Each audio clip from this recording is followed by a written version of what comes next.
بینران افدم هوا باش بیتن چند چرکه ماینه ام ده برف سال 2026 و چینو خاطر خوش سال 2025 و خازن ام ده فامیلی مولا دهو که اینه جبر کل باجر دهو که چه آهنگ فرمی نهاتی نگران با حولاتیان همی آهنگ سر سال به گاستینه اداره سر بخوی زخو جبر هندشی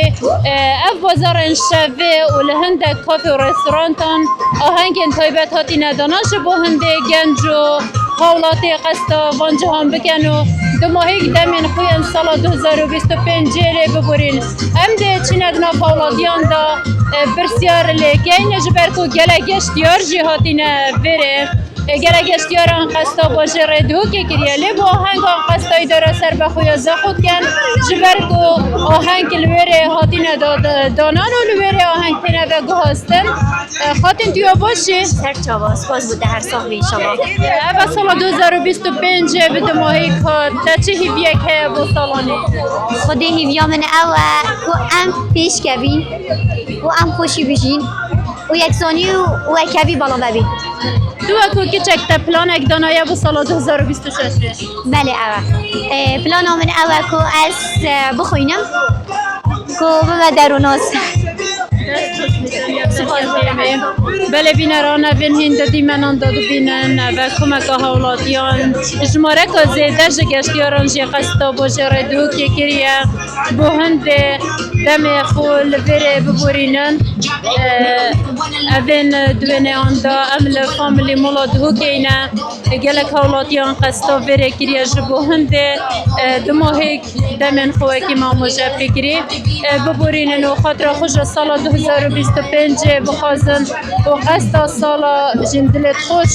قصد سال 2026 بگن لویرجی کرد بله اوه گنجه که خلک زمارت گل مدایه بله خوشکی باشی ساقی برفت برو که هاتیه باجه ردهو که بونده دو ماهی دمین سال 2025 البری ببورینی بو جاره کم پیروزایی الخلک کردستانی یا آمتند گو هر چهار پارچه کردستانی دکی ام خلک زماری هاتی گل خلک خو ام یک زمانه ام هاتی گل یک پیروزایی بکن و احتفالی بکن سال 2025 چوتا چه هیویه که بو سال 2026 خدمه ایواده و